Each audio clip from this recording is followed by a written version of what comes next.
berikutnya dikembangkan dalam kategori atribut ya. Nah, nanti atribut-atribut yang tadi di atas itu dikelompokkan berdasarkan atribut yang discrete maupun continue di sini.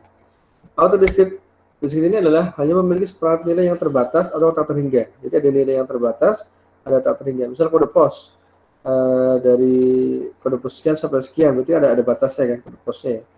Misal jumlah siswa ada 1 sampai 40, berarti ada batasnya. Apa yang tak terhingga? Misal kumpulan kata dalam dokumen. Nah, misal di suatu Kompas kan katanya banyak sekali kan, itu bisa tak terhingga tuh artikelnya nantinya, jumlah katanya. Nah, nanti biasanya kalau atribut discrete itu biasanya nanti dituliskan dalam variabel integer. Apa integer? Bilangan bulat ya, tidak pecahan. Dan di sini atribut biner adalah bagian dari atribut discrete. Nanti apa itu atribut biner? Yang berisi 0 dan 1 itu biner. Nah, sedangkan atribut continue ini nanti disajikan dalam bilangan real dan nanti dapat diukur dan direpresentasikan menggunakan jumlah yang terbatas. Jadi kalau tadi discrete bisa tak terhingga, kalau continue itu ada batasnya. Itu ya. Misal suhu dari 0 sampai sekian 100 derajat Celcius kan batasnya berarti maksimal 100 ya. Gitu. Nah, tinggi manusia dari misal berapa sampai berapa maksimal, misal 180 misal gitu ya. Jadi ada batasnya di situ kan. Nah, memiliki bilangan real sebagai nilai atribut gitu ya. Dan atribut continue nanti ini dituliskan dalam variabel pecahan. Jadi kalau tadi discrete itu dia hanya bilangan bulat, kalau continue bisa dalam bentuk pecahan. Ini contoh dari penerapan atribut continue discrete. Ada lagi namanya atribut asimetrik di sini. Nah, ini. Atribut asimetrik ini mirip dengan atribut linear. Ya ini perhatikan. Ini satu contoh di sini ya. Misal pada suatu kalimat, apakah berisi kata, misal kata Pak Jokowi, jika berisi word atau item dengan tadi misal kalimat itu berisi kata Pak Jokowi, maka diberikan flag 1, gitu ya. Ya. Terus sebaliknya, kalau bukan berarti atributnya 0. Gitu. Ini contohnya misalnya gini, nanti kalau kita menambang data dengan sebuah dokumen yang banyak kan berisi banyak kata ya, apakah dokumen ini berisi kata ini? Kalau ada nanti berarti flagnya 1, kalau ada 0. Atau suatu transaksi di sini perhatikan. Misal transaksi yang pertama, saya membeli Indomie saus kecap misalnya. Transaksi kedua, saya membeli beras minyak gitu. Nah, item itu tadi adalah barang-barang yang saya beli. Transaksi customer ya tadi, transaksi yang pertama saya beli apa tadi itu. Transaksi kedua saya beli apa? Contoh dari penerapan atribut asimetrik. Artinya apa? Nanti kan diolah. Kalau suatu transaksi berisi beras bisa nanti flagnya 1, gitu ya. Kalau nggak ada berarti 0. Nah, biasanya atribut asimetrik ini nanti akan dipakai dalam teknik association rule, gitu ya. Jadi untuk mengolah ada berapa kemunculan kata dalam beberapa dokumen, ada berapa kemunculan item-item barang pada beberapa transaksi, itu menggunakan nanti adalah tekniknya association rule, ya, asosiasi.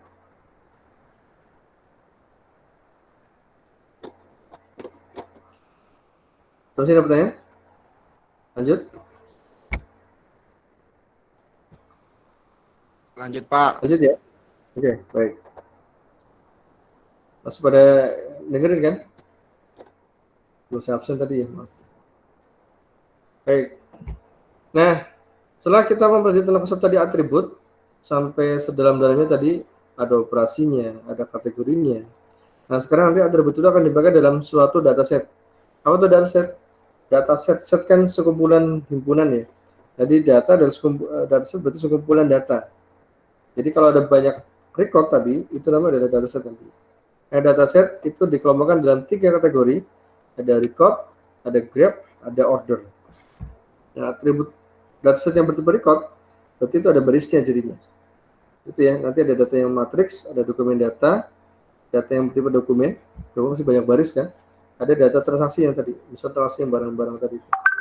Nah, kalau graph ini adalah suatu contohnya adalah sini adalah www World Wide Web. Jadi ketika satu website link terhubung dengan website yang lain, berarti ada suatu hubungan ya. Misal Detik terhubung dengan Kompas terhubung dengan Tempo. Nah, itu namanya adalah graph. Graph itu hubungan, gitu ya. Nanti namanya graph many. atau struktur molekul di sini. Molekul itu adalah suatu molekul yang di biologi gitu ya, hubungan antar gen-gen nanti.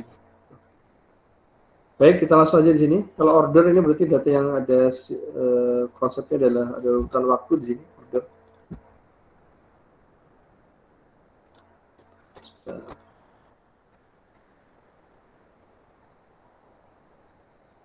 Ini beberapa karakteristik pada data yang perlu difahami. Dimensi di sini ya. Jadi data yang berdimensi tinggi membawa sejumlah tantangan. Jadi semakin banyak atributnya, semakin sedikit. Jadi gini, semakin banyak atributnya, maka nanti akan semakin berat dalam kita mengolahnya. Itu maksudnya. Yang kedua, sparsity. Jadi nanti adanya flag tadi ada atau tidak, itu nanti yang perlu dibutuhkan. Ini sudah di kosong sparsity. Ini resolusi adalah ini semakin tinggi resolusinya nanti akan semakin besar juga dalam tantangannya. Ini ukurannya nanti jenis analisis tergantung dari ukuran data, gitu ya. Semakin besar datanya, misal data yang 100.000 dengan data yang 1 juta, nanti lebih berat yang 1 juta nantinya. Itu. Jadi ukuran, resolusi, sparsity dan dimensi nanti akan mempengaruhi dalam pengolahan data ini ke depannya. Terus ini tadi ya data yang bertipe record di sini. Ini data yang berisi sekumpulan record, gitu ya. Nah, setiap record berisi beberapa atribut ini kayak tadi ya. Ini ada 10 record. Setiap record ada atribut refund, ada status pelikan dan sebagainya. Nah, data matrix. Matrix ini mirip dengan data record, gitu ya. Ini nanti direpresentasikan dalam bentuk M kali N ya, matrix ya. M itu adalah baris, N itu kolom, gitu ya. Ada berapa baris? Ini ada 2 baris, ada berapa kolom? Ada 5 kolom. Itu maksudnya. M-nya 2, N-nya 5 kalau di sini. Gitu.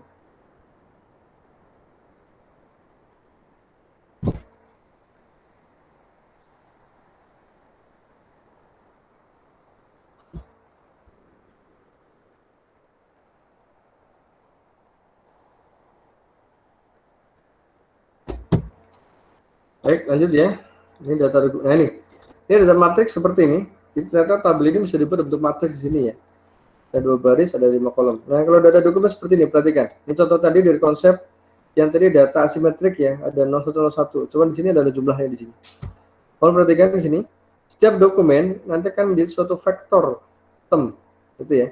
Di setiap dokumen nanti akan menjadi suatu vektor term atau word term itu sama dengan word ya. Jadi kalau yang bilang term ya sama dengan kata. Nah, setiap kata atau term adalah komponen atau atribut dari vektor. Jadi, vektor itu adalah barisnya. Dokumen 1, vektor pertama. Dokumen kedua, vektor kedua. Gitu, dan seterusnya. Atributnya apa? Oh, kata-kata yang ada di setiap dokumen. Jadi, nanti dari dokumen 1 sampai 3, itu ada kata tim, ada kata coach, ada kata play, dan sebagainya. Perhatikan. Tim 3, ini maksudnya adalah di dalam dokumen 1 ada 3 kata tim. Itu maksudnya. Di dalam dokumen 2 tidak ada kata tim, makanya 0. Di dalam dokumen 3 tidak ada kata tim, makanya 0 aja. Ini cara bacanya. Kalau cost dokumen 1 kosong, nggak ada. Dokumen 2 oh ada 7 kata cost, nah gitu. Dan seterusnya. Ini contoh dari penerapan data mining dan memetakan kemunculan katanya pada setiap dokumen. Itu ya. Ini data dokumen seperti ini.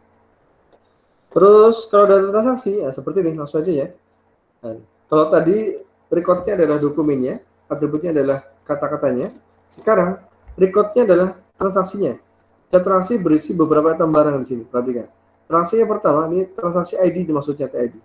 Itu berisi item bread, cook sama milk. Jadi orang pertama, transaksi yang pertama itu berisi pembelian roti, soda dan susu. Transaksi yang kedua berisi pembelian minuman bir dan roti. Ini contohnya dari luar negeri ya. Maka ada kata bir maaf. Itu ya. Jadi di sini perhatikan transaksinya adalah sebagai record. Transaksi pertama, kedua, ketiga. Itemnya atau atributnya di sini adalah barang-barangnya. Nah, gitu. Ini data transaksi, gitu ya. Nah, kalau graph seperti ini tadi, graph ya. Nah, ini graph seperti ini. Jadi tadi ini data molekul ya, molekul hubungan antar gen-gen di biologi mungkin pernah belajar di kita ya. Atau tadi hubungan antar website. Ini ada suatu website, ada kata bibliografi. Kalau saya klik bibliografi akan nge-link ke sini. Nah, ke websitenya knowledge discovery dalam ini. Di dalam websitenya knowledge discovery, kalau ada kata book, saya klik books-nya, ngelink ke book reference. Nah itu, ini namanya contoh dari data graph. Makanya nanti di data mining ada satu bidang namanya graph mining, bagaimana mempelajari hubungan antar datanya, itu sangat penting di situ, graph mining. Apa yang di dalam misalnya. Ini data yang berurutan atau order di sini.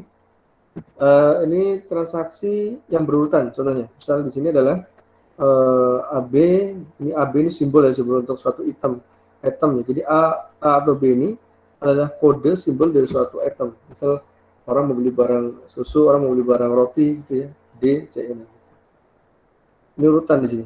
Di sini A, B, D, C, E. Di sini urutannya B, D, C, E. Nah itu. Ini urutannya berbeda. Ya, ini maksud dari data yang berurutan.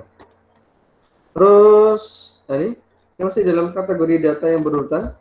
Jadi data yang contoh dari order data ini atau data yang berurutan adalah ini pada transaksi barang itu bisa dikategorikan dalam data yang berurutan. Yang kedua adalah pada data spasial gitu ya. Di sini adalah rata-rata suhu di suatu daratan atau lautan monthly secara per bulan. Gitu ya. Di sini gambar ini akan memperlihat suhunya. Jadi warna yang di sini yang dilihat itu berbeda suhunya di sini. Gitu ya. Setiap suhu dibedakan dengan warna di sini.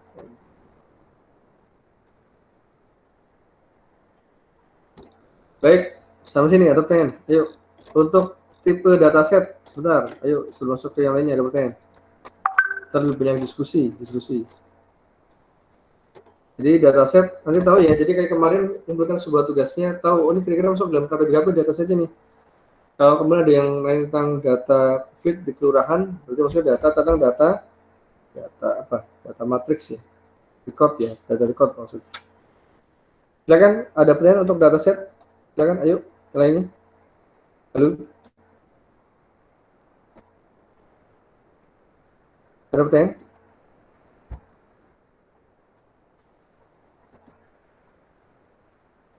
Halo. Tidak ada, Ada Pak. pertanyaan? Tidak ada, Pak. Oh. Paham berarti ya? Jelas ya? Oke. Baik.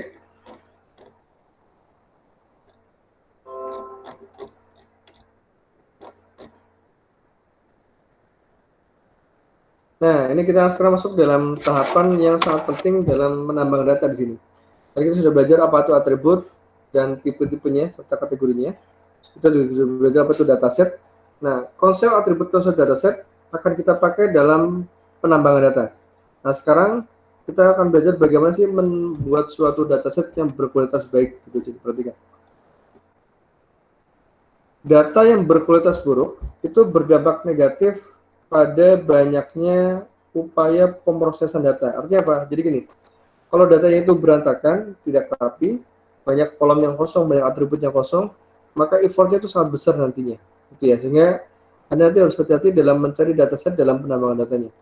Kalaupun memang Anda menghadapi suatu kasus yang sangat berantakan datanya, sangat banyak data yang kosong, itu harus diselesaikan, gitu ya. Nah, di sini perhatikan poin yang penting sini adalah kualitas data yang buruk adalah bencana yang berlangsung. Ini dia. Jadi data yang berkualitas buruk menjadi bencana dalam proses penambangan data. Bahkan dari penelitiannya dari Thomas Seligman tahun 2004, data yang berkualitas buruk ini menyebabkan biaya kos perusahaan itu hilang 10% atau bahkan 20% nanti terpakai di situ untuk memperbaiki data yang buruk tadi itu. Itu ya. Perhatikan. Nah, apa sih contoh dari data yang buruk itu? Perhatikan sini. Ayo. Jadi data yang berkualitas buruk itu nanti akan berdampak besar dalam prediksinya, yang harusnya betul jadi salah. Perhatikan ini ya. Perhatikan sini. Model klasifikasi untuk mendeteksi orang-orang yang berisiko model klasifikasi untuk mendeteksi orang yang berisiko mengajukan pinjaman. Ini dibangun menggunakan data yang buruk. Jadi kita akan memprediksi mendeteksi orang-orang yang berisiko mengajukan pinjaman gitu ya.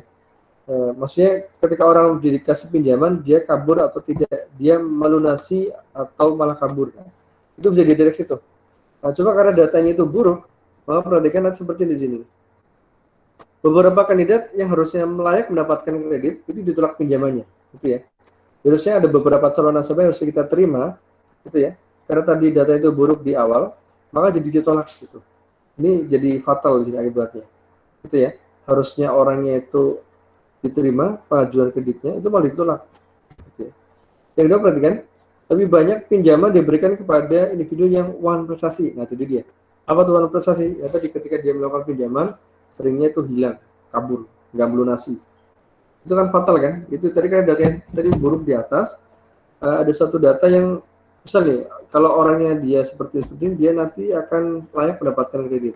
Kalau yang seperti ini itu tidak layak. Ternyata kita di depan itu memiliki data itu yang berantakan gitu ya, sehingga nanti dalam pembuatan keputusannya ya seperti jadi kebolak-balik gitu. Apa yang rugi? Yang rugi perusahaan gitu ya.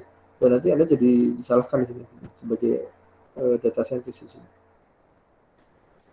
Oke, baik, sebentar. Nah, berikutnya adalah tentang beberapa masalah dalam kualitas data, gitu ya.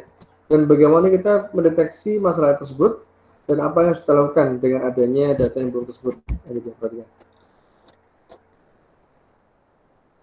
Nah, beberapa masalah dalam suatu data dalam kualitas data, perhatikan nanti ada namanya noise dot outlier, ada nilai yang hilang atau missing value, ada data yang rangkap atau redundant atau duplikat, ada data yang salah atau wrong data, dan ada data yang palsu, data fake, gitu ya. Berarti yang pertama, ini noise ya.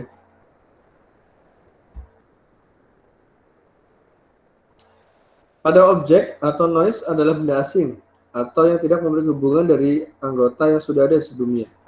Gitu. Jadi kalau pada objek, perhatikan, noise adalah benda asing yang tidak memiliki hubungan dari anggota sebelumnya. Jadi kita ada diskusi nih, kita ada kelas penambangan data A1 itu ada orang lain masuk yang dia tidak ada di absensi. Nah itu namanya noise itu. Jadi orang lain itu adalah noise yang belum ada di list kita. Terus kalau pada atribut, noise ini adalah nilai asli yang sudah dimodifikasi. Jadi kalau tadi ada suatu kolom, misal kolom tinggi, tadi itu tingginya misal 180 cm ya, atau dimodifikasi, itu adalah noise. Ada suatu noise, ada suatu kesalahan di situ. Nah contoh lain perhatikan sini adalah distorsi suara seorang ketika berbicara di telepon, atau misal kita sedang Google begini ya, mungkin nanti ada suara-suara yang hilang, atau yang tidak jelas, itu namanya adalah noise. Jadi noise pada objek tadi dan atribut itu berbeda definisinya, gitu ya. Kalau pada objek tadi ada benda asing yang masuk, kalau noise pada atribut adalah nilai yang sudah dimodifikasi. Nah, apa tuh outlier di sini? Perhatikan. Outlier ini perhatikan adalah objek data dengan karakteristik yang sangat berbeda dari sebagian besar objek data yang lainnya. Ya, jadi outlier perhatikan, outlier adalah objek data yang memiliki ciri yang berbeda dari sebagian besar objek yang lainnya. Kita tadi kemarin sudah jelaskan, perhatikan sini adalah kita ada 50 mahasiswa, 49 lulus, yang satu tidak lulus, yang satu ini berarti adalah outlier namanya, gitu ya. Nah perhatikan, pada kasus ini outlier itu nanti akan memiliki dua peranan, satu menguntungkan, satu merugikan. Perhatikan sini, perhatikan. Yang merugikan, perhatikan di sini adalah outlier adalah sebuah noise yang mengganggu dalam analisis datanya. Nah, ini jadi merugikan di sini. Jadi outlier adalah suatu data yang menjadi pengganggu dari data yang kita analisis. Pada case kedua ini yang menguntungkan, perhatikan. Outlier ini adalah tujuan utama dari suatu analisis data mining. Ini yang dicari gitu. Perhatikan. Apa contohnya? Saya ingin mencari orang-orang yang sering melakukan penipuan pada kartu kredit. Nah, ini namanya adalah outlier. Jadi ada transaksi yang wajar, ini transaksi tidak wajar nih. Nah, itu namanya adalah contoh outlier. Itu yang kita akan cari. Itu yang malah menguntungkan. Yang kedua, perhatikan deteksi gangguan pada keamanan jaringan. Ini orang-orang jaringan ya. Ada hacker, ada hacking yang masuk, ada orang yang masuk dari IP yang tidak dikenal. Itu namanya ada gangguan di jaringan. Itu outlier gitu ya. Jadi outlier ada dua sisi, satu merugikan, satu menguntungkan. Ya. Ini contoh seperti kemarin saya jelaskan, ada banyak kelompok-kelompok, ini yang sendiri ada 3. Ini contoh dari outlier. Jelas ya outlier ya, nanti dalam orange ada outlier, jadi mau dipahami. Berikutnya adalah beberapa permasalahan itu tentang missing value di sini. Apa itu missing value?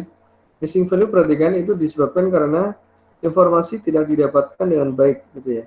Misal pegawai menolak memberikan info gaji dan umur. Jadi ada suatu data pegawai, kok kenapa atribut gaji dan atribut umur itu kosong gitu ya. Oh ternyata pegawai menolak memberikan informasi, jadi kosong. Missing value itu contohnya. Yang kedua perhatikan atribut tidak sesuai untuk semua kasus gitu ya. Nah misal gini, ada atribut pendapatan atau kolom pendapatan itu tidak sesuai untuk anak-anak. Kenapa? Kalau pegawai pasti punya pendapatan ya. Kalau anak-anak kan belum bekerja kan, makanya pasti kalau di dalam data anak-anak pasti pendapatan kosong. Nah, itu. Jadi missing value ada beberapa penyebab di sini. Satu karena tidak didapatkan dengan baik informasinya. Yang kedua memang atributnya tidak sesuai dengan kasus tertentu. Itu missing value contohnya. Nah, bagaimana menangani missing value? Perhatikan. Yang pertama perhatikan kita menghilangkan objek data atau variabel yang missing value itu. Jadi kalau suatu pegawai ada suatu record yang memiliki atribut gaji atau umur yang kosong, itu bisa dihilangkan. Nanti bisa dihapus record itu. Yang kedua perhatikan, kita bisa mengestimasi, kita bisa mengira-ngira nilai missing value itu. Misalnya gini, tadi ada atribut gaji dan umur yang kosong. Kira-kira dikasih nilai berapa? Ya itu namanya estimasi gitu ya. Bisa diisi dengan nilai rata-ratanya, atau bisa diisi dengan nilai yang paling sering muncul.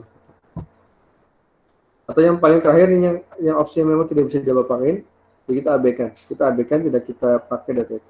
Oke ya, mirip dengan dihilangkan seperti ini. Ini contoh dari penerapan missing value gitu ya. Terus ini beberapa penanganan missing value. Ini nanti ini ada namanya random missing at random, artinya kalau ada yang kosong isi dengan nilai acak. Nah ini permasalahan berikutnya tentang suatu data duplikasi di sini.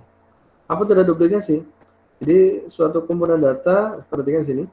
Kumpulan data dapat mencakup objek data yang merupakan duplikat atau hampir duplikat satu sama lainnya. Perhatikan sebentar.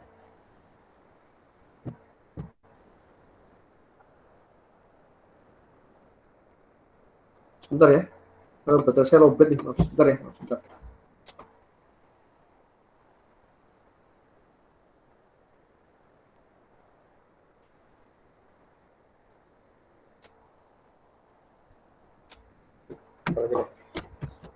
Baik, lanjut. Perhatikan. Perhatikan. Jadi dalam suatu dataset tadi selain tadi ada noise, ada outlier, ada suatu apa tadi sebelumnya missing value gitu ya. Maka dalam dataset nanti ada namanya data yang duplikat. Perhatikan. Nah data ini perhatikan itu karena ada objek data yang merupakan duplikat atau hampir duplikat satu sama lainnya. Perhatikan. Masalah utama jadi saat menggabungkan data dari berbagai sumber heterogen. Nah ini nanti biasanya dipakai dalam konsep di pangkalan data warehouse ya. Kalau misalnya kita pengen menggabungkan data dari FTI, data dari FE, data dari FT, itu digabungkan, itu nanti ada namanya tadi ya, data yang duplikat nanti.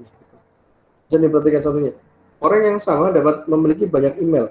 Nah ini namanya data duplikat ya, jadi orang yang sama, tapi emailnya ternyata bisa berbeda dan beragam. Ya. Nah, dalam tahapan preprocessing nanti ada namanya data cleaning. Apa itu data cleaning? Menghilangkan data yang duplikat. Jadi data yang duplikat di situ dihilangkan. Namun ada suatu kasus kapan data duplikat tidak perlu dihapus. Jadi ada kalanya data duplikat tidak kita hapus. Kenapa? Misalnya untuk menganalisis data trending topic. Ya, kalau di Twitter semakin banyak tweet atau kalimat postingan yang sama itu jadi tren kan. Nah, itu tidak dihapus tuh. Jadi kadang-kala data duplikat tidak dihapus itu di sini. Berikutnya.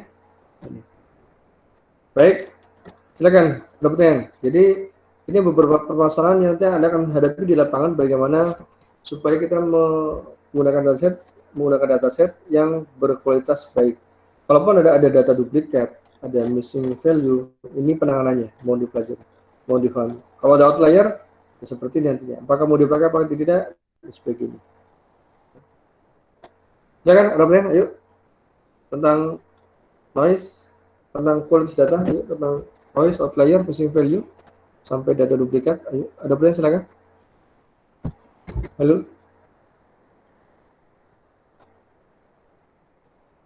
Halo, ada pertanyaan? Silakan. Harusnya tuh di rumah dibaca, dipahami, kalau belum ditanyakan gitu ya. Jadi di Meet ini harusnya untuk berdiskusi kita, banyak tanya jawab gitu. Kalau cuma saya menjelaskan seperti ini, ya, saya khawatir Anda memang belum membaca di rumah gitu ya, makanya belum bertanya gitu. Saya Pak mau nanya Pak. Iya, silakan. Itu kan Silakan. tadi ada kualitas data yang baik sama yang salah ya Pak. Iya.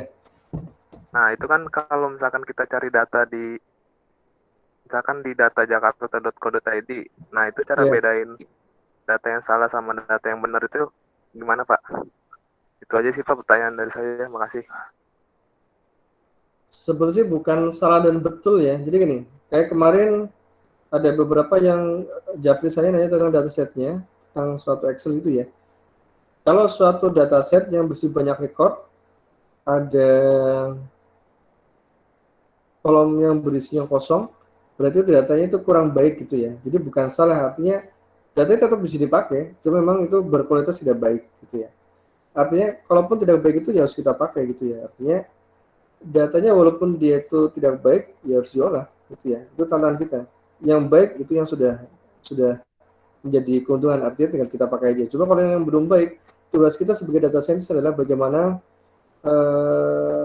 mengolahnya supaya bisa dijadikan informasi gitu ya.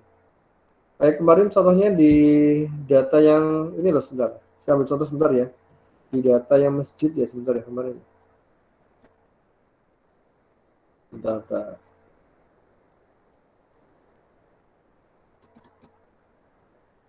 Kita buka dulu filenya sebentar ya.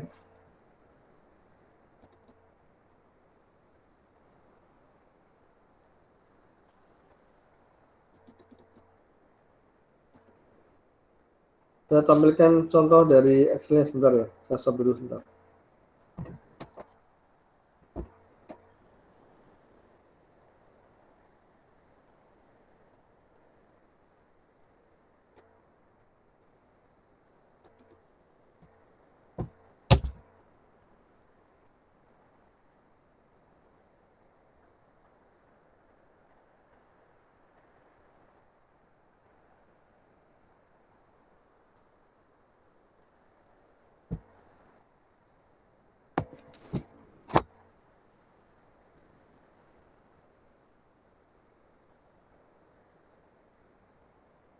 Bentar ya, loading Excel-nya.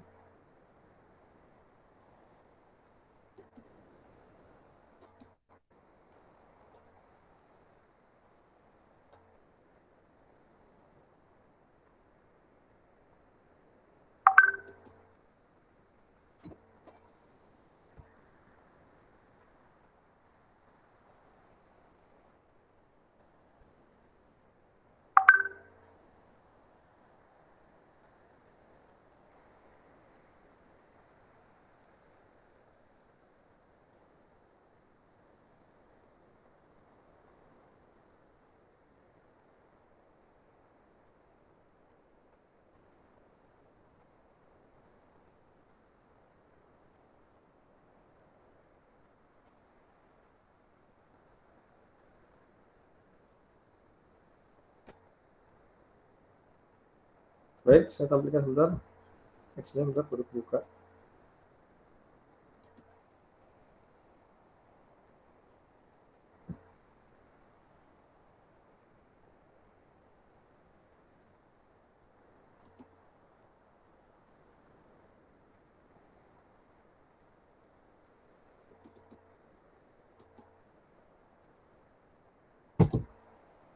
Baik, kelihatan nggak Excel-nya? Maaf. Halo? Kelihatan nggak Excel-nya? Belum ada, Pak. Belum ada, Pak. Kosong. Belum, Pak. Oke.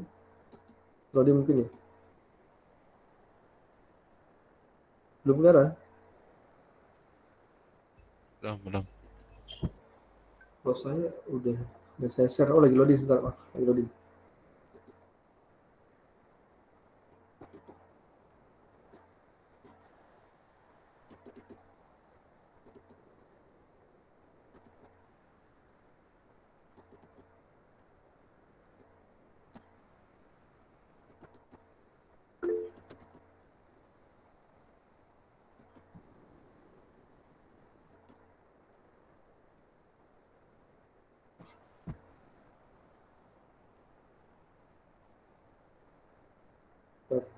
agak lambat jadi ini. Bentar. Belum muncul ya? Excel-nya belum ya? Belum, Pak, belum.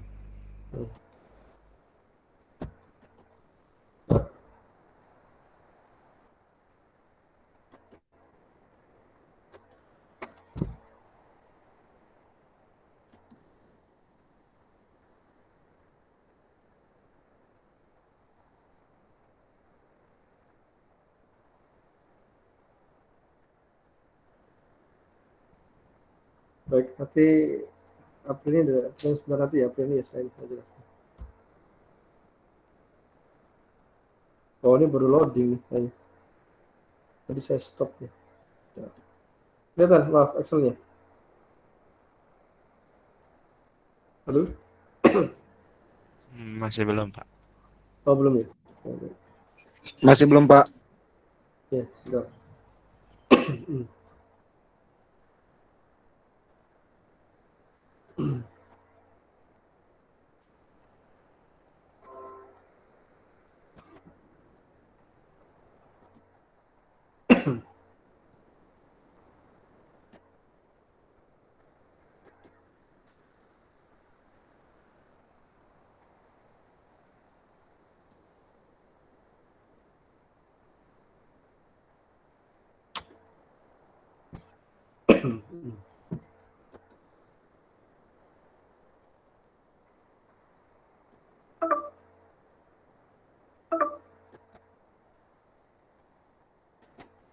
Bentar, saya share lagi di sini. Loading sebentar ya, tunggu sebentar ya.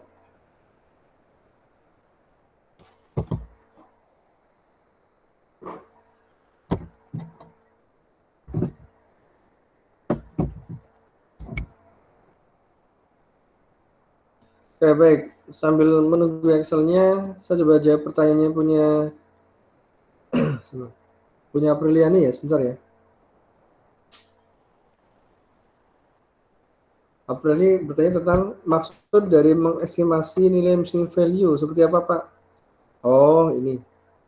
Nah, nanti sebenarnya di orange akan kelihatan ya, di orange ya. Jadi gini, kalau estimasi mengestimasi nilai missing value, jadi gini. Ada suatu atribut, misal ada atribut umur ya, yang kosong gitu ya. Nah, kira-kira itu mau diisi dengan nilai berapa? Nanti ada beberapa teknik. Misal nanti dari suatu kesepakatan. Misal kalau ada yang kosong diisi dengan nilai rata-rata gitu ya. Maka berarti kalau ada suatu umur yang kosong diisi dengan nilai rata-rata umur dari keseluruhan anggota. Atau yang kedua, mengestimasi dengan nilai yang paling sering muncul gitu ya, modus ya. Berarti ada sekian siswa, 10 siswa, yang paling banyak itu umurnya berapa? Misal paling banyak umurnya 20 tahun, maka berarti nilai yang kosong itu diisi dengan angka 20 tahun. Nah, itu.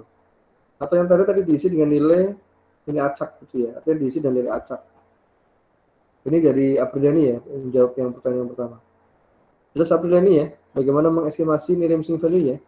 Halo Apriliani, masih hadir nggak, Mas?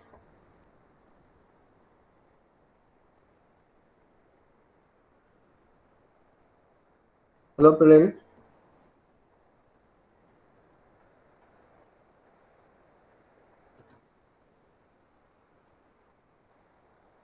Nah, terus pertanyaan kedua, bagaimana cara mudahnya untuk menentukan tipe dataset? Apakah data tersebut masuk dalam data record, grab, atau order? Oh, ya tadi ya, kalau datanya itu berisi banyak baris, berarti masuk dalam kategori data record otomatis. Data mahasiswa, data COVID kemarin, data data data misal pegawai, itu berarti data record gitu ya. Nah, kalau Grab ini ya tadi suatu website yang berhubungan dengan website yang lain itu namanya Grab gitu ya. Atau di media sosial yang saya sering tekuni, akun Twitter berhubungan dengan akun Twitter yang lainnya, atau akun FB berhubungan dengan akun Facebook yang lainnya, itu data Grab gitu ya. Yang order misalnya buat saham ya, saham kan ada suatu waktu misal hari ini nilai saham sekian nih, jual besok berapa, itu adalah order. Ada suatu urutan waktu yang dijadikan acuan di situ. Itu ya April nih, jawab nggak? Maaf, halo April ini. Semoga mau jawab ya. Sudah saya kedengaran, maaf, masih? Oh oke, baik, sudah dibalas ya. Sudah kelihatan actionnya? Baik. Sudah, Pak, Kelihatan sudah. actionnya? Oke, Kelihatan, baik kelihatan, ini. Pak. Oke, baik. Saya ambil contoh di sini ya. Ini contoh dataset yang bertipe record di sini. Kenapa? Karena banyak baris. Gitu ya. Atributnya ada kabupaten kota, ada kecamatan, ada alamat, nama dan seterusnya. Gitu ya. Nah, perhatikan di sini. Ini contoh dari namanya data yang apa nih? Sebentar. Tadi ada noise, ada outlier. Sebentar, saya cek dulu dari materinya. Ada missing value di sini, perhatikan. Kita cek ya, missing value ya. Ada nilai yang hilang di sini. Saya melihat tentang missing value ya. Missing value.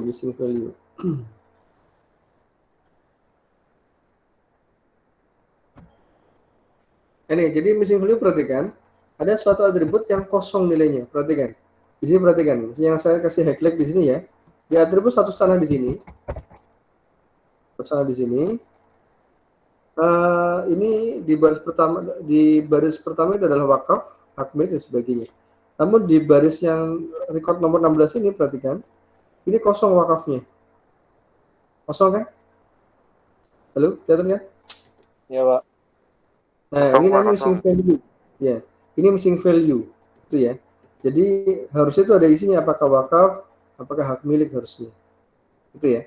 Tapi ini kosong banyak nih. Nah, ini namanya ini missing value nih. Nanti kalau di orange gitu ya, kalau di teknik domain ya tadi maksudnya tadi menyambung pertanyaan Aprilianya, bagaimana mengestimasi nilai missing value-nya.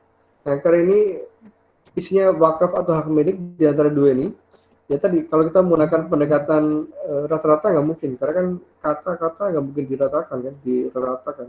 Ini kan kata-kata ini nggak mungkin bisa dihitung nilai rata-ratanya.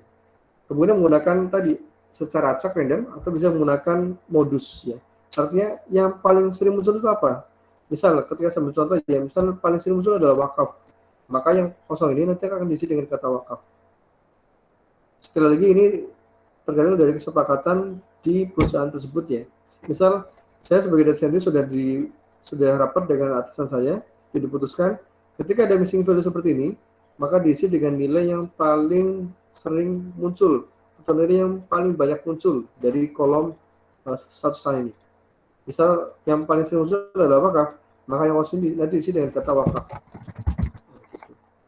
Itu ya, jelas nggak? Untuk missing value. Halo? Halo? Jelas, Pak. Jelas, Pak. Jelas. Ada kemungkinan ini salah, betul ya? Aduh, salah. Makanya memang sebaiknya sih memang kalau data yang kosong ini harusnya dikonfirmasi ke masjid ini, Masjid Sabilillahnya, konfirmasi ke Haji Suparto ini gitu ya, supaya kita mendapatkan suatu data yang akurat, yang valid itu harusnya. Itu yang ini missing value. Nah, tadi juga pertanyaan dari Aprilia ini menyambung, sebentar saya cek dulu yang tadi. Oh, tadi contoh dari tipe dataset ya. Oh iya. Nah, berarti ini adalah contohnya bertipe data di TikTok. Jelas ya missing value ya? Halo? Ini pun masih, jadi data ini tidak salah. Artinya apa? Data ini kurang, bukan salah ya. Artinya kalau kita ingin menambah data, kenapa? Halo? Itu datanya berarti kurang tepat, Pak ya? Ya, artinya bukan kurang tepat ya. Artinya tidak berkualitas baik, gitu ya. Tapi masih bisa digunakan untuk penambangan data gitu. Jelas ya? Nah, nanti yang kosong-kosong ini harusnya nanti Anda isi ini dengan data apa nih? Nah, ini tadi apakah diisi dengan data yang secara acak random atau isi dengan data yang paling sering muncul di sini. Ini juga perlu diisi di sini, banyak kosong di sini. Misal pemberi wakaf nih, ini ada yang kosong, nah, ini juga perlu disikapi bagaimana menyikapinya. Memang tahap awal dalam data ini adalah tahap pertama sebelum kita menambang data dengan metode yang kita akan gunakan, kita harus ini dulu, kita sematain dulu nih, ini yang kosong-kosong mau diapakan nih? Nih, yang kosong mau diapakan? Gitu. Kalau misalnya keputusannya, kalau ada record atribut yang kosong akan dieliminasi, maka berarti nanti baris ini semua itu akan dihapus. Namun kerugiannya adalah nanti jadi berkurang banyak recordnya biasanya. Gitu ya. Jadi memang tahap pertama ini masuk dalam tahapan pra-pemrosesan atau pre-processing. Ini yang paling berat memang tahapannya. Kenapa? Karena ya tadi ini kita harus bagaimana benar-benar menyikapi datanya dan bagaimana menyelesaikannya. Apakah dihapus, apa tadi kira-kira diestimasi nilai missing value dan sebagainya. Jelas ya? Halo, ada pertanyaan? Jelas, Pak. Jelas, baik. Yang lain ada pertanyaan, silakan. Keterangan missing value atau outlier. Di sini nggak ada contoh outlier, kebetulan di Excel ini ya. Di sini nggak ada contoh. Harusnya pun juga belum ada contoh.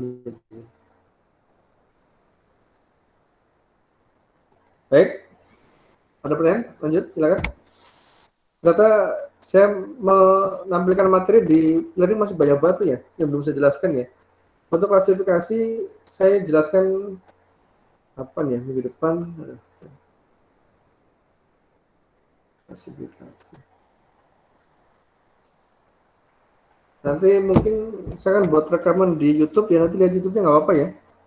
Halo? Boleh tuh, Pak. Ya. Iya, Karena Pak. ternyata kalau hanya membaca kurang Iya, paham Pak. ya. Betul ya? Maaf. Betul, Pak. Betul, Pak. Betul ya?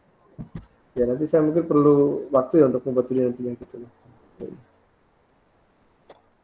Jadi 9 kan masih banyak materi yang bisa jelaskan. Gitu ya. Jadi jelas ya tentang missing value ya. Yang duplikat juga jelas ya.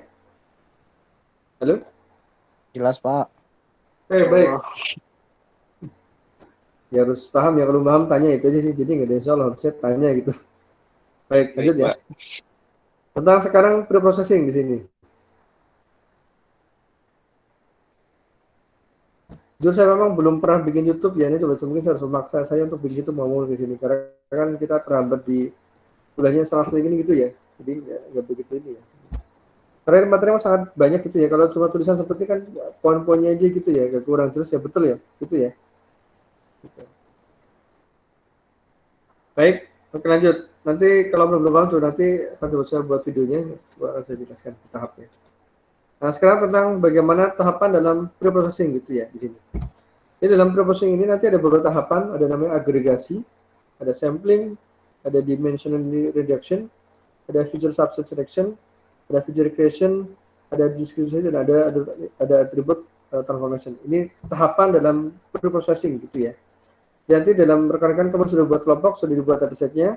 Seharusnya setelah kemarin dijabarkan apa itu atributnya, dijabarkan apa itu definisinya gitu ya. Nanti saya dilakukan ini sekarang, dilakukan tadi. Tadi bagaimana dilakukan atau tadi tentang ini ya, supaya menghasilkan kualitas data yang baik gitu ya. Saya dilakukan. Apakah ada noise, apakah ada data itu dicek nantinya. Apakah ada missing value, coba ditangani dulu datasetnya gitu ya. Nah, nanti sambil dilakukan ini namanya proses pre-processing atau bahasa kita adalah pra-pemrosesan. Oke, sekarang agregasi. Nah, di agregasi ini perhatikan adalah ini yang menggabungkan satu atau lebih objek, menggabungkan satu atau lebih atribut atau objek menjadi satu atribut atau satu objek. Perhatikan di sini. Apa tujuannya agregasi? Perhatikan. Jadi ada beberapa atribut yang digabung atau beberapa record yang digabung. Perhatikan. Apa tujuannya? Untuk pengurangan jumlah record atau data reduction namanya. Mengurangi jumlah atribut ataupun mengurangi jumlah objek atau record. Perhatikan di sini contohnya. Misal untuk merubah skala. Misal kota digabungkan menjadi region atau digabungkan menjadi kabupaten kota atau negara. Misal yang tadinya ada banyak kecamatan, sekarang beberapa kecamatan digabung menjadi suatu kabupaten kota. Nah, itu. Jadi yang tadinya ada atribut kecamatan 1, kecamatan 2, sekarang digabung menjadi atribut kabupaten kota. Nah, itu contoh dari penggabungan data agregasi. Agregasi kan menggabungkan gitu. Misal ada atribut hari pertama, hari kedua. Kita digabung menjadi atribut minggu. Nah, itu. Ya. Ini kamu gunakan untuk data reduction ya, untuk mengurangi jumlah atribut ataupun jumlah record nanti. Apa manfaatnya? Nanti data lebih stabil dan memiliki variasi yang lebih sedikit. Jadi lebih tidak begitu banyak atributnya nantinya. Itu boleh. Yang pertama agregasi. Yang kedua adalah sampling di sini. Samplingnya sampel ya. Sampel ini perhatikan adalah ini ya, untuk mereduksi data, mengubah jumlah data. Perhatikan. Sampel diambil untuk oleh para ahli statistik ya, yang nantinya perhatikan kalau kita memproses data secara keseluruhan, misal dari 1000 data kita olah semua ini, itu kadang terlalu mahal kosnya dan memakan waktu. Jadi kalau kita mengolah data 1000 data penduduk, pasti biaya besar dan juga waktu lebih lama. Sehingga perhatikan, kita akan menggunakan sampel yang nanti outputnya itu hasilnya harapannya adalah sama atau mendekati dengan hasil pengolahan data secara keseluruhan. Nah, itu namanya adalah sampling di sini. Jadi menggunakan sampel yang akan bekerja hampir sama halnya dengan menggunakan seluruh kumpulan data. Jadi sampelnya itu harus representatif. Artinya apa? Kalau misal kalau pakai seribu data adalah akurasi misal 80%, kalau saya menggunakan sampelnya misal 50%, maka harapnya adalah akurasi juga 80%. Itu tantangannya, Bang. Nah, sampel itu perhatikan harus representatif. Perhatikan. Apa itu representatif? Perhatikan. Sampel yang representatif itu jika memiliki kira-kira properti yang sama dengan minat yang sama dengan, jadi gini, sampel yang representatif adalah itu sampel yang memiliki properti atau atribut yang sama dengan data aslinya, data keseluruhannya. Itu. Jadi kalau misal ada banyak atribut mahasiswa, ada NIM, ada asal sekolah, ada jenis kelamin gitu. Saya pengen atributnya diambil misal 3 saja, tapi itu mewakili secara keseluruhan. Nah, itu namanya adalah representatif maksudnya. Dengan saya tahu IPK-nya, dengan saya tahu juga SKS-nya, maka saya akan tahu mahasiswa ini aktif atau lulus. Nah, itu. Padahal ada banyak atribut kan mahasiswa kan, nah itu kita ambil sampel namanya. Namun ingat, representatif, artinya bisa mewakili data secara keseluruhan. Ya tadi memiliki kira-kira properti yang sama itu ya, artinya secara keseluruhan juga mahasiswa itu memiliki SKS dan IPK kan. Nah, ini sampling ada beberapa teknik, ada namanya simple random sampling, ada stratified sampling di sini, perhatikan. Kalau simple random sampling perhatikan, ini secara acak di sini ya. Jadi kalau sampling without rule di sini perhatikan, karena setiap item dipilih itu dihapus. Jadi kalau sudah diambil sampelnya, itu nanti akan dihapus dari populasi. Misal populasi itu ada 1000 penduduk tadi, diambil sampelnya adalah 200. Maka 200 record itu nanti akan dihapus dari yang 1000 tadi, itu maksudnya. Nah,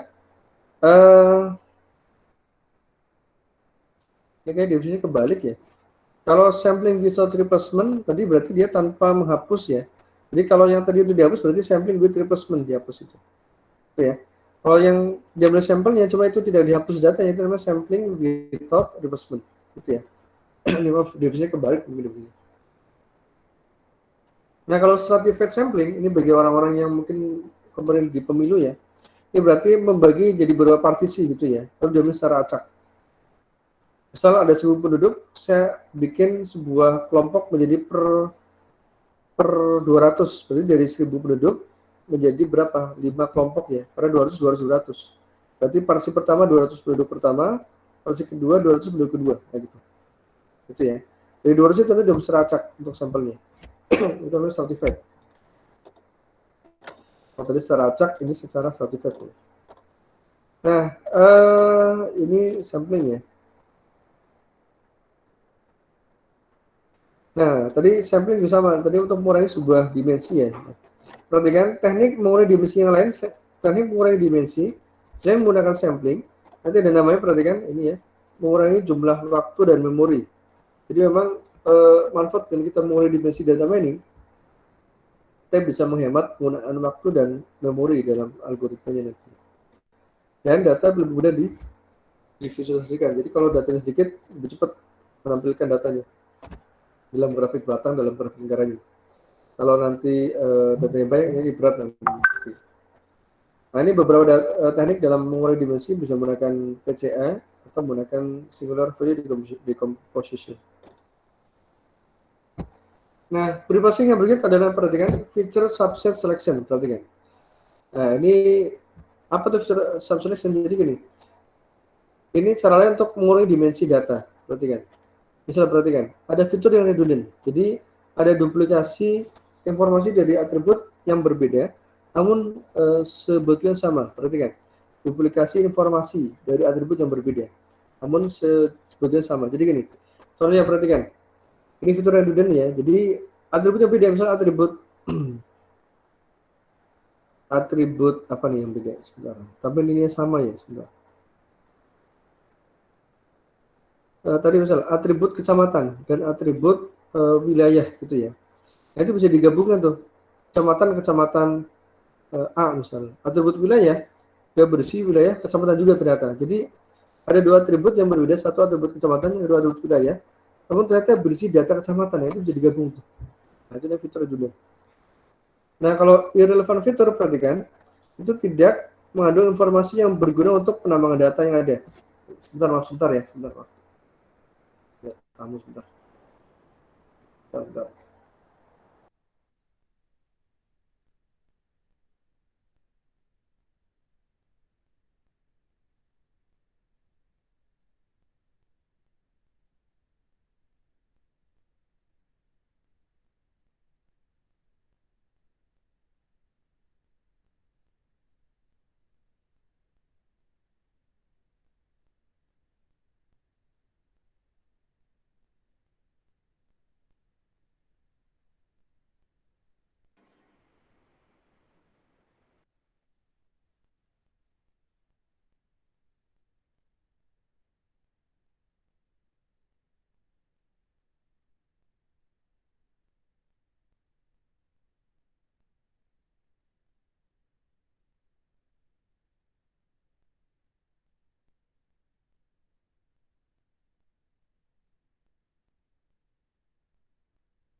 Oke, baik, lanjut ya, dikit lagi ya. Masih aktif kan? Masih aktif kan? Halo? Masih, Pak. Masih Pak, masih aktif. Baik. Tinggal 3 slide lagi sebentar nih. Jadi kalau feature subject selection perhatikan adalah tadi ya. Jadi ada fitur yang redundant gitu ya. Itu yang bisa digabung. Jadi kalau feature subject selection adalah menggabungkan beberapa atribut di satu atribut. Tadi misal ada atribut kecamatan, atribut wilayah, itu digabung menjadi atribut kabupaten misalnya gitu ya. Nah, itu contoh dari penerapan fitur redundant. Yang kedua perhatikan adalah irrelevant fitur di sini. Apa maksudnya? Jadi fiturnya tidak relevan. Kenapa? Karena tidak mengandung informasi yang berguna untuk penambangan data yang ada. Sehingga itu tidak kita pakai, kita hapus, kita abaikan, gitu ya. Misalnya ini, ID mahasiswa tidak relevan untuk memprediksi IPK mahasiswa, gitu ya. Karena IPK mahasiswa itu misal hanya menggunakan acuan tadi IPK yang dibahas KS misal. Maka ID mahasiswa atau NIM tidak begitu relevan kan. Maka bisa kita hapus NIM itu. Yang kita pakai maksudnya. Nah, kalau feature creation perhatikan, ini kalau tadi kita menghapus beberapa fitur ataupun kita menggabungkan beberapa yang redundant. Nah, kalau feature creation perhatikan, ini namanya adalah membuat atribut baru. Membuat atribut baru yang dapat menangkap informasi yang penting dalam kumpulan data sehingga lebih efisien dari data yang aslinya. Perhatikan ini 3 teknik dalam feature creation, ada ekstraksi fitur. Ini misal mengekstraksi tepi dari gambar, ini karena buat image ya. Ada konstruksi fitur, misal membagi massa dengan volume untuk mendapatkan kepadatan. Di sini jadi perhatikan tadinya ada atribut massa dan volume yang sebelumnya belum ada atribut kepadatan. Nah, sehingga kita bikin atribut kepadatan yang isinya adalah massa bagi volume. Ini namanya konstruksi fitur, membuat fitur baru. Yang ketiga adalah memetakan data ke dalam ruang baru. Ini misalnya menggunakan pendekatan Fourier dan Wavelet analysis. Nanti akan saya jelaskan penerapannya di sini. Nah, kalau diskritisasi, ini adalah proses mengubah atribut continuum menjadi atribut ordinal di sini.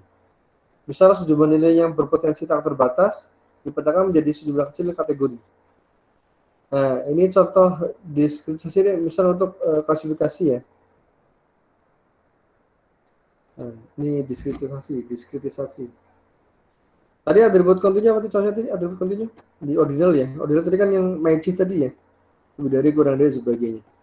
Misalnya gini, misal ada atribut gaji biasanya. Atribut gaji kan misal saya gaji sekian, orang kedua gaji sekian. Nanti kita bikin sebuah atribut ordinal, apa isinya? Tampilkan data pegawai yang gajinya misal di atas 1 juta. Tampilkan gaji pegawai yang gajinya di atas misal gaji 5 juta. Nah, itu berarti kan ordinal di situ. Jadi ada suatu atribut baru yang muncul yang sebelum belum pernah ada. Itu menggunakan pendekatan diskritisasi.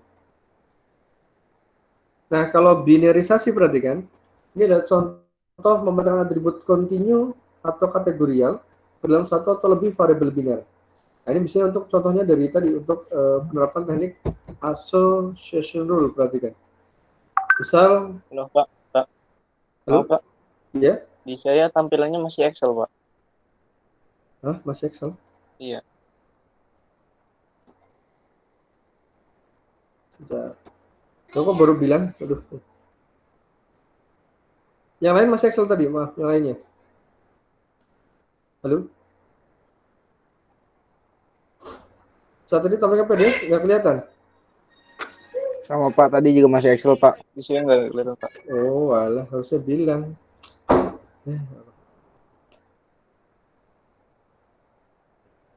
Ini dulu saya ulang sedikit sebentar.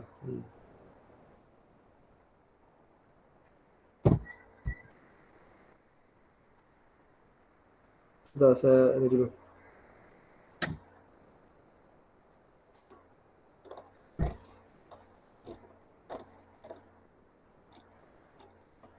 Kelihatan PDF-nya, maaf.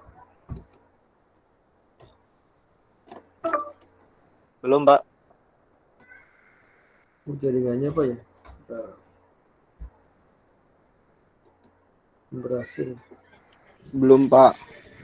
Ya, sudah.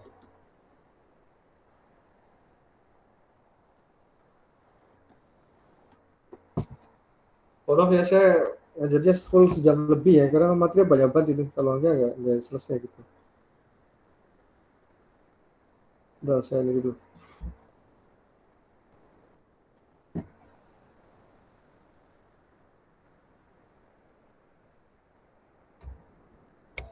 Ya, karena hujan mungkin agak lambat nih jaringannya. Saya ya. Dipotong, ayam potong ya? Sini aja. Dipotong.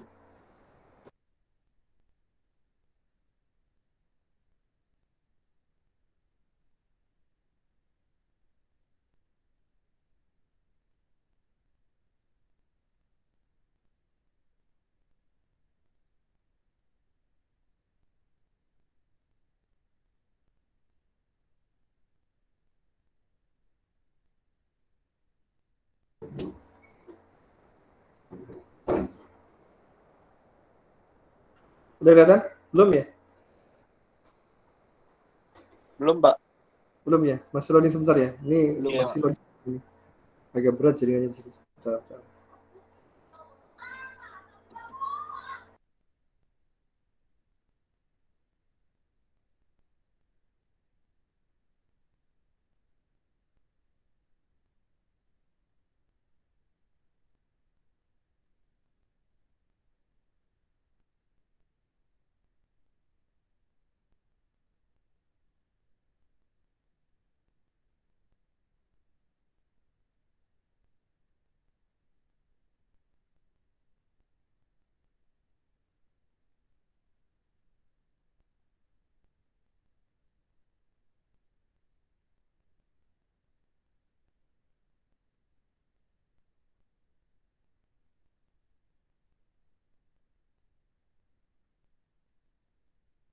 Sudah Pak. Sudah Pak. Oh, sudah muncul? Oh, oke, baik. Saya ulang sedikit ya.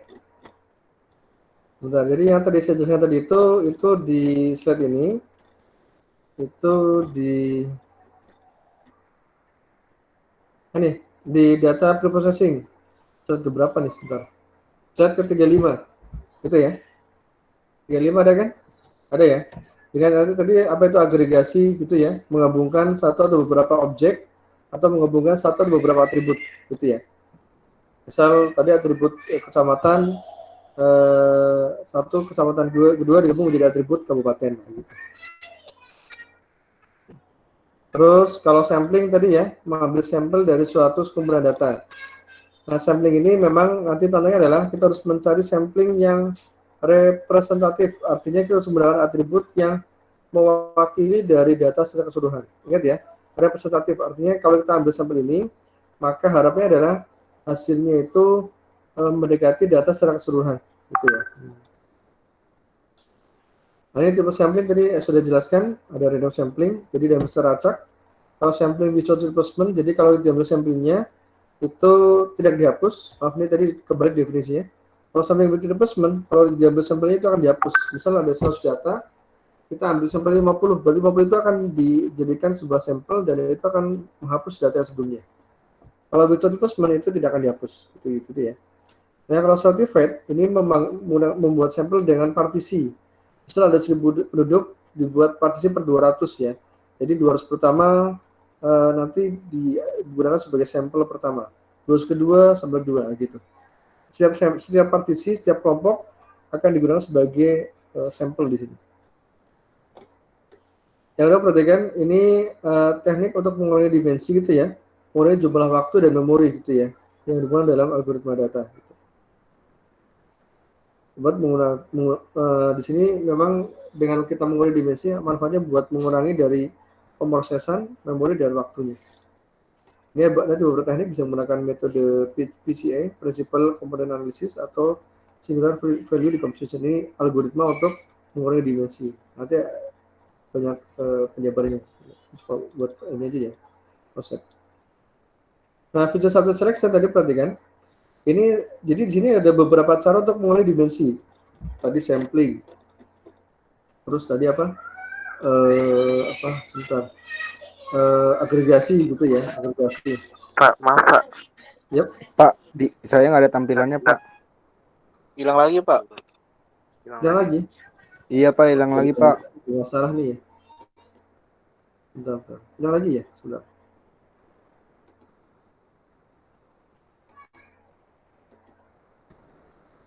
Tadi sampai slide berapa di terakhir, maaf? Sampai slide berapa?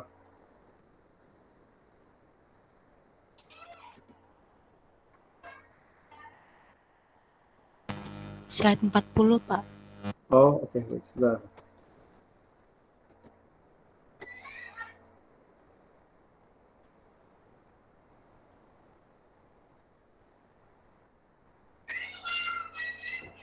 Iya nih, jaringannya agak lambat ya. Sebentar.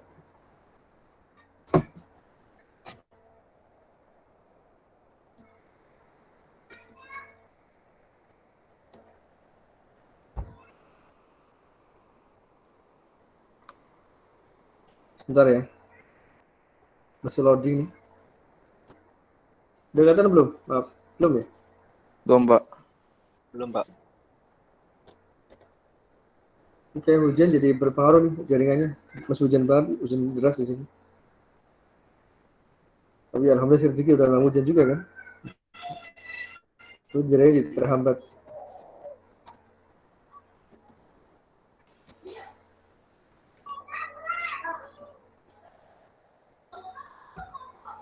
Bentar ya.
Sudah kelihatan belum? Maaf.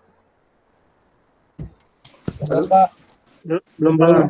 Belum, Pak. Belum. Sini saya- Belum, Pak, Belum. belum. Oh, belum ya. 40 ya.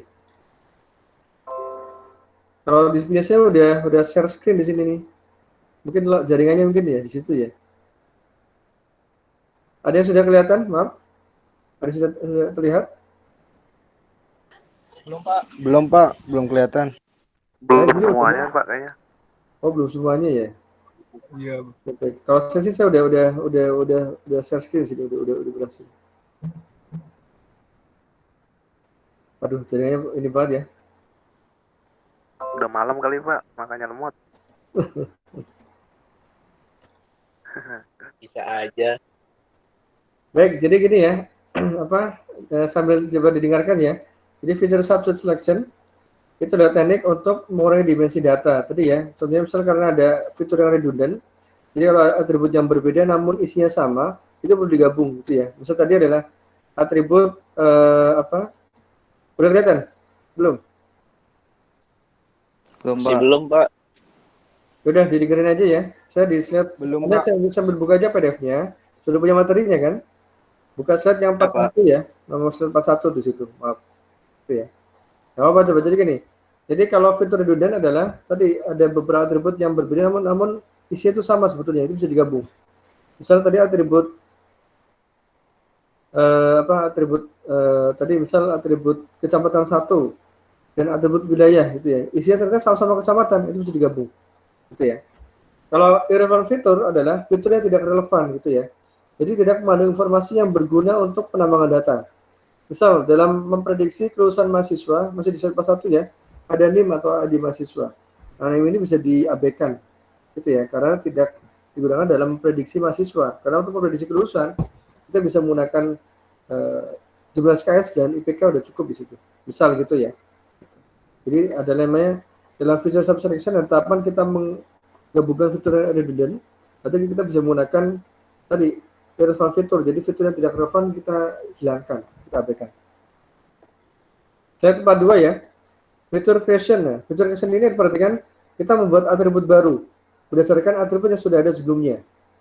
Nah, biasanya nanti dalam suatu data mining saya menggunakan yang nomor 2 nih, konstruksi fitur, perhatikan. Jadi saya buat, misalnya di sini perhatikan, saya buat atribut kepadatan yang berisi hasil pembagian massa dengan volume. Gitu ya. Jadi ada atribut kepadatan yang sebelumnya belum pernah ada. Gitu. Terus kalau diskritisasi adalah ini slide 43 ya. Jadi merubah dari atribut kontinu menjadi atribut ordinal. Gitu ya.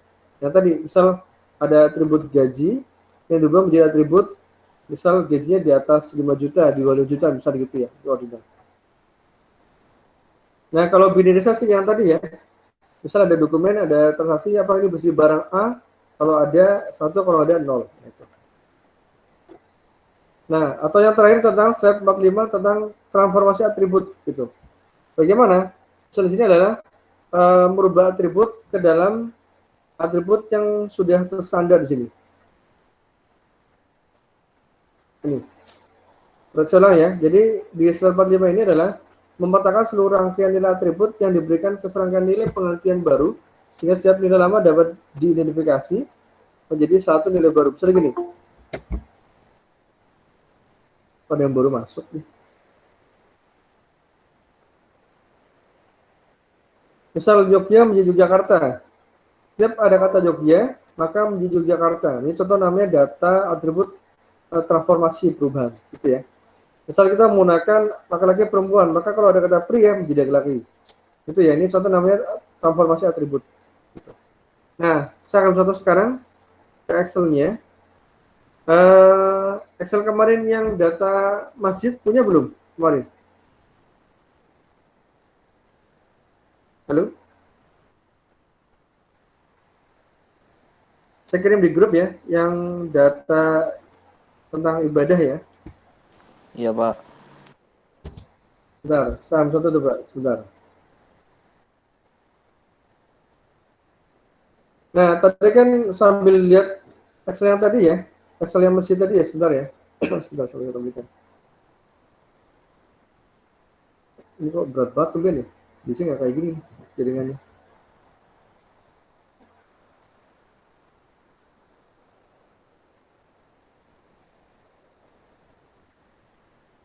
Nah, jadi gini, sebentar. Saya share screen Excel-nya. Sudah kelihatan, maaf? Belum ya?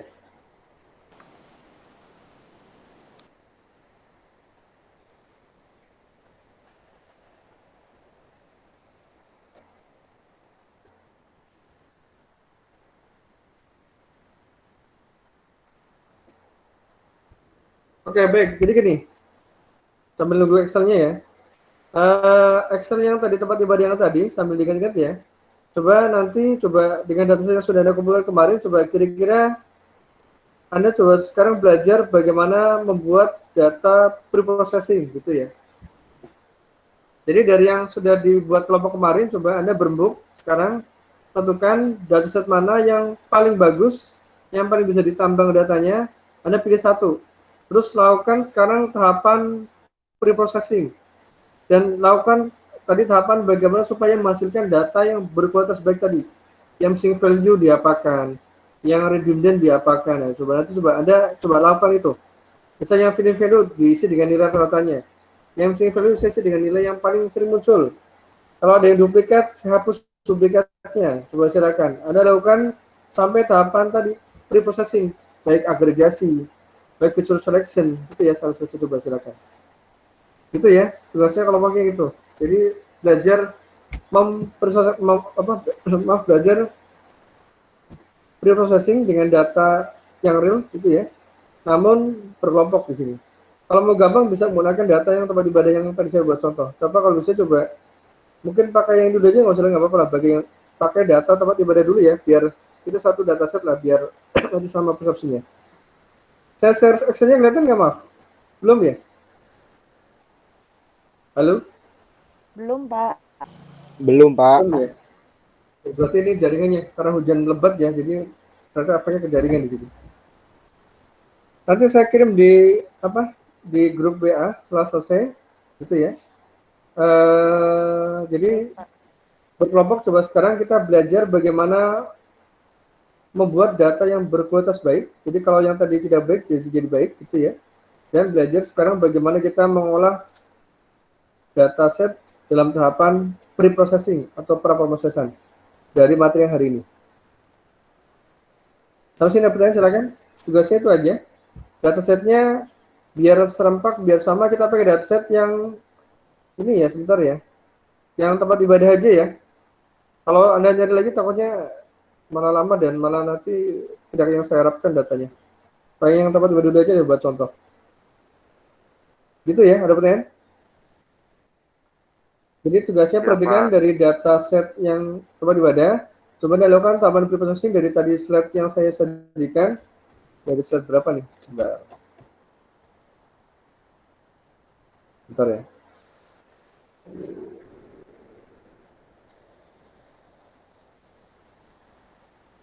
Oh, dari kualitas data ya. Dari kualitas data itu dari slide berapa sih? Dari slide slide 25 ya. Slide 25 sampai 45. Itu yang perlu Anda lakukan di situ. Itu ya. Saya ketik di chat room sebentar.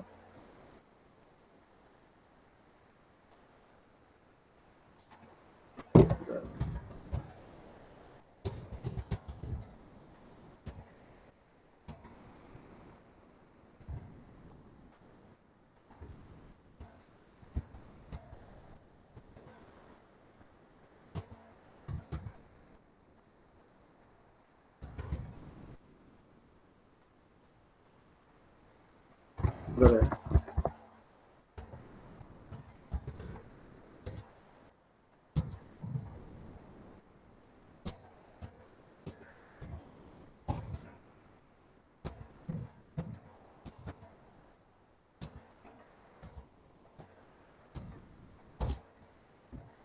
Baik, gitu ya. Nanti saya ketik di chat room data.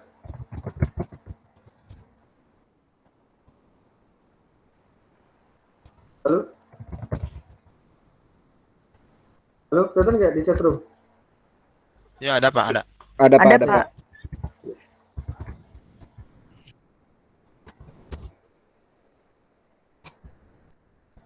Jadi tugasnya melakukan perbaikan data, meningkatkan kualitas datanya dengan tadi tahapan dari slide 22 sampai 45 sampai tahapan pre-processing. Anda jabarkan gitu ya. Anda perbaiki datanya, tuliskan nanti narasinya gitu ya. Lanjutkan dari materi yang kemarin gitu ya. Kalau kemarin sudah banyak dataset, sekarang kita pakai dataset tempat ibadah. Semuanya sama kelompoknya gitu ya. Lalu nanti jabarkan dalam makalah. Jadi dilanjutkan dari tugas yang kemarin sebetulnya. Gitu ya. Ini individu atau kelompok, Pak? Kelompok, semua kelompok. Gitu ya. Ya. Semuanya dengan data tempat ibadah yang akan saya kirim setelah selesai. Itu ya. Cukup hari ini ya materinya. Ada pertanyaan terakhir? Tanya, Silakan. Pak, Oh ya, silakan. untuk Captain, tugas kelompok itu kita bikinnya satu doang kan, Pak?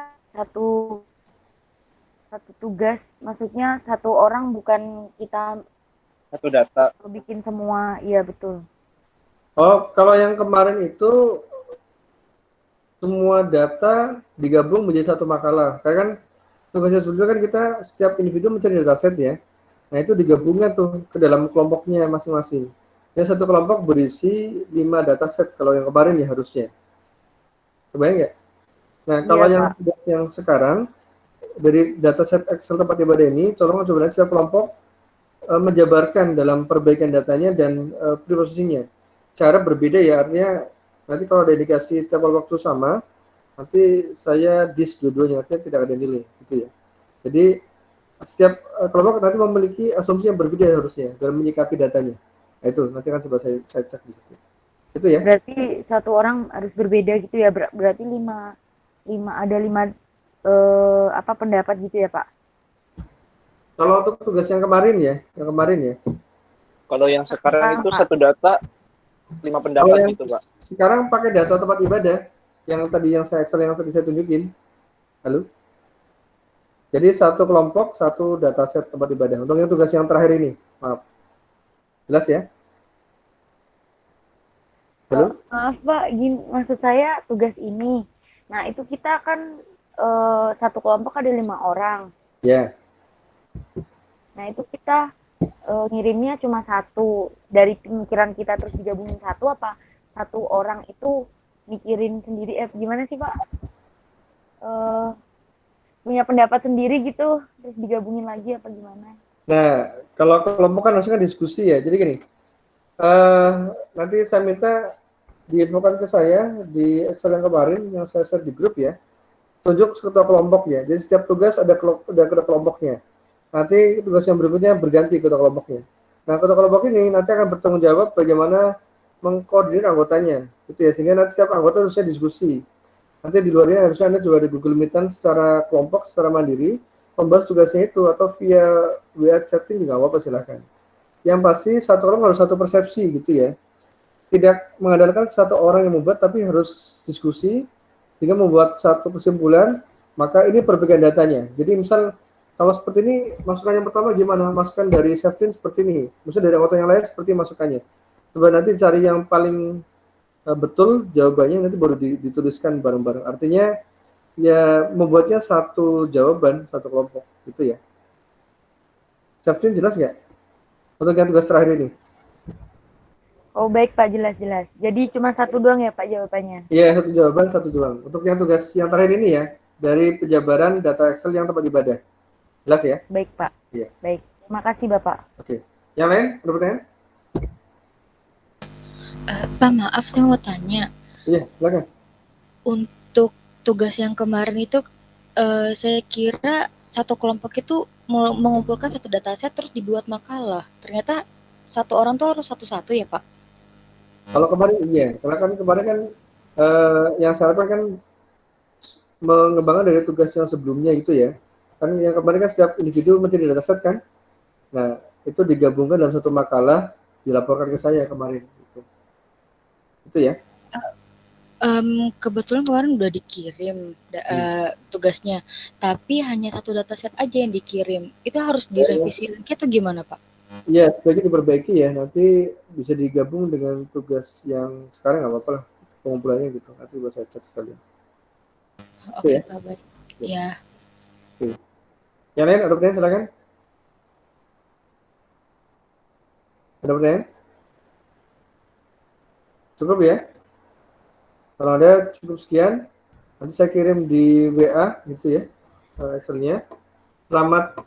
Jadi sekarang kita belum pakai Ores dulu ya, jadi Ores abaikan dulu. Di tahap ini, Oresnya abaikan dulu, kita masih melakukan tadi tahapan bagaimana membuat data yang berkualitas baik dan melakukan preprocessing secara manual dengan Excel. Ya. Tadi ada yang nanya sebentar, siapa nih? Putus Septi ada nih. Batas waktu pengumpulan kelompok sampai kapan, Pak? Bentar. Ini seminggu ya, sampai hari Sabtu ya. Sampai Sabtu ya. Sabtu ya. Dan yang lain Baik, Pak. ya, seminggu lah. Saya nggak buru-buru kok, sama seminggu aja.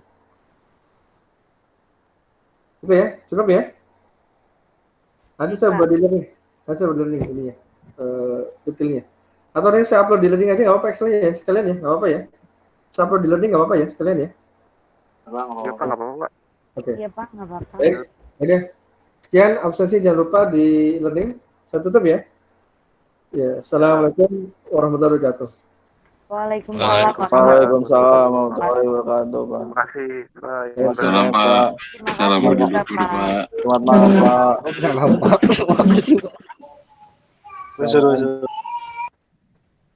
Izin lab. Oke, rekan.